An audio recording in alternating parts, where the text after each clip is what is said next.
Hello everyone, welcome to my channel. इस video के अंदर हम ट्रिग्नोमेट्रिक टेबल बनाना सीखेंगे। ट्रिग्नोमेट्रिक टेबल का एग्ज़ाम के अंदर बहुत ज़्यादा इंपॉर्टेंट रोल है और इसके जो क्वेश्चंस आते हैं वो अगर आपको टेबल लर्न नहीं होगी तो आप इनके क्वेश्चंस को सॉल्व नहीं कर सकते हो। तो ये टेबल बनता कैसे है तो हमें इस वीडियो के अंदर सीखना है। तो यहाँ हमने ट्रिग्नोमेट्रिक रेशियोज़ लिखे जो कि 6 होते हैं। फर्स्ट है sine theta, cos theta, tan theta, cot theta, sec theta और कॉसेक थीटा। इन टर्म्स की हमें अलग अलग एंगल पे वैल्यूज़ को फाइंड करना होगा। तो अभी हमने फर्स्ट एंगल लिया 0 डिग्री, सेकंड होता है 30, फिर 45, फिर 60 और फिर 90। तो इन अलग अलग एंगलों पे हम इन टर्म्स की वैल्यूज़ को फाइंड कर रहे हैं। तो इसका टेबल बनाते कैसे हैं, पहले हम साइन थीटा ले रहे हैं। तो इस टेबल को बनाने के लिए हम यहाँ पे लिखते हैं 0, फिर 1, 2, 3 एंड 4। तो अभी मैंने यहाँ काउंटिंग लिखा। अब इनके डिनोमिनेटर में आप 4 लिखोगे। सबके डिनोमिनेटर में 4 लिख रहा हूँ। ये अपॉन 4, 3 अपॉन 4 एंड 4 अपॉन 4 लिखा। अब आप इसके ऊपर पूरे के ऊपर स्क्वायर रूट लगाओगे। तो स्क्वायर रूट मैं सबके ऊपर लगा रहा हूँ, ये स्क्वायर रूट लगा दिया।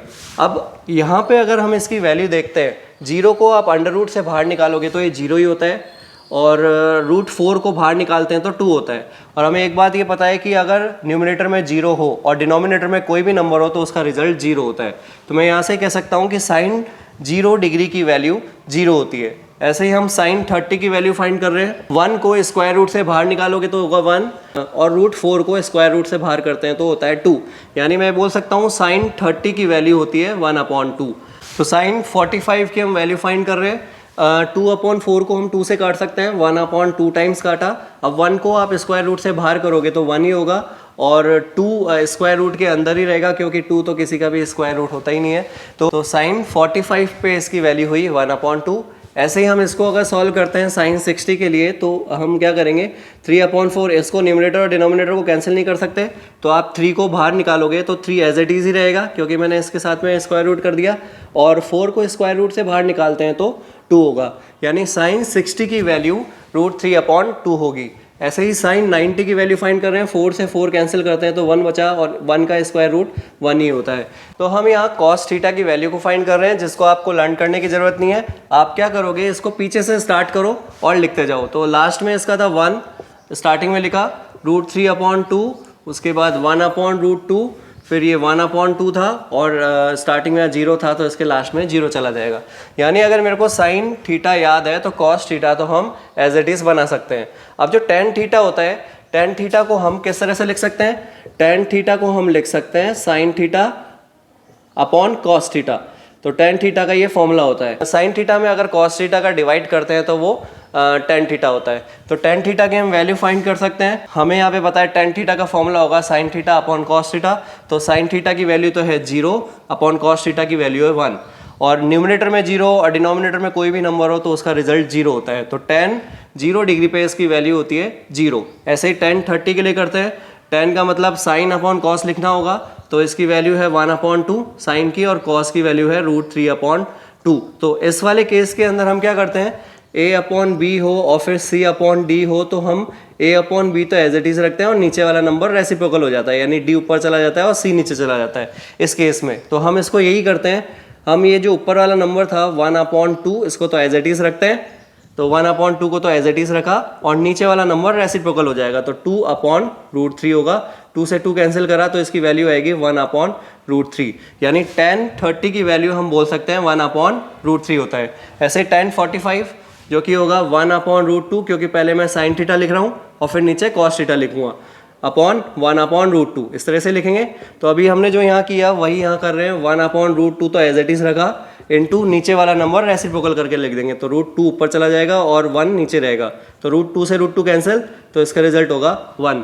यानी मैं बोल सकता हूँ साइन 45 की वैल्यू 1 होती है। ऐसे ही आप टैन 60 की वैल्यू फाइंड करोगे जो कि sine theta upon cos theta होगा। तो मैं इसको इस तरह से लिखता हूँ √3/2 और इस नंबर को रेसिप्रोकल करके लिख देता हूँ 2। ऐसे ही टैन 90 की वैल्यू फाइंड कर रहे हैं जो कि होता है sine theta upon cos theta. तो आप इसको लिखोगे 1/0। अब कभी भी अगर डिनोमिनेटर में 0 होता है तो उसको हम नॉट डिफाइन बोलते हैं। तो हम यहाँ पे इसको लिखते हैं कैन नॉट बी डिटरमाइंड। कभी भी अगर डिनोमिनेटर में 0 होता है और न्यूमरेटर में कोई भी नंबर हो तो उसका रिजल्ट हमेशा कैन नॉट बी डिटरमाइंड होता है, यानी उसको हम फाइंड कर ही नहीं सकते हैं। तो यहाँ से अगर हमें टेन थीटा की वैल्यू फाइंड करना आ गया तो कॉट थीटा की तो हम इजीली फाइंड कर सकते हैं। आप इसको उल्टा करके लिख दोगे 10 को तो हो जाएगा कैन नॉट बी डिटरमाइन, फिर होगा √3, यहाँ से होगा 1, यहाँ 1/√3 था तो इधर 1/√3 हो जाएगा, और यहाँ 0 था तो लास्ट में 0 हो जाएगा। तो अभी हमने केवल दो ही टर्म की वैल्यू फाइंड की है, साइन थीटा की और टेन थीटा की, क्योंकि कॉस और कॉट ये तो इनके जस्ट हम इसको रिवर्स करके लिख रहे हैं।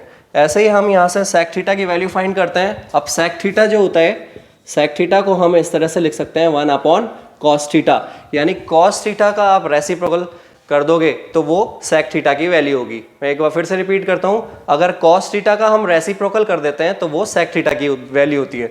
तो यहाँ से सेक थीटा की वैल्यू निकाल रहे हैं, cos थीटा का आपको रेसिप्रोकल करना है तो 1, इसके नीचे कुछ भी नहीं है 1 लिख सकता हूँ, तो इसको आप रेसिप्रोकल करोगे तो 1 ही होगा, क्योंकि 1 का रेसिप्रोकल 1 ही होता है। ऐसे ही सेक 30 की हम वैल्यू फाइंड कर रहे हैं, और कैसे फाइंड कर रहे हैं, cos थीटा का रेसिप्रोकल करके, तो इसका रेसिप्रोकल कर दोगे तो ये हो जाएगा 2/√3। और जो सेक 45 होगा उसकी वैल्यू आप इसको रेसिप्रोकल करोगे तो √2 चला जाएगा, और डिनोमिनेटर में 1 रहेगा तो 1 तो हम लिखते नहीं है। ऐसे ही आप यहाँ से सेक 60 की वैल्यू फाइंड कर रहे हो इसको रेसिप्रोकल करके, तो ये हो जाएगा 2, और 0 को हम रेसिप्रोकल करेंगे क्योंकि इसके नीचे कुछ भी नहीं है तो हम इसको 1 लिख सकते हैं, और 1 आप लिखोगे रेसिप्रोकल करोगे तो ये हो जाएगा 1/0, और डिनोमिनेटर में 0 होते ही हम उसको बोलते हैं कैन नॉट बी डिटरमाइंड। तो यहाँ से सेक 90 की वैल्यू होगी कैन नॉट बी डिटरमाइंड। बस ये वैल्यू फाइंड कर ली। अब आप इसका रिवर्स करके लिख दो कॉसेक थीटा के अंदर, तो ये हो जाएगा कैन नॉट बी डिटरमाइंड, फिर होगा 2, फिर होगा √2, फिर होगा 2/√3, और फिर लास्ट में होगा 1। तो इस तरह से हम ट्रिग्नोमेट्रिक टेबल को बना सकते हैं। तो आई होप आपको ये टेबल समझ में आई होगी। तो नेक्स्ट वीडियो के अंदर एक्सरसाइज 8.2 के एग्जाम्पल सॉल्व करते हैं।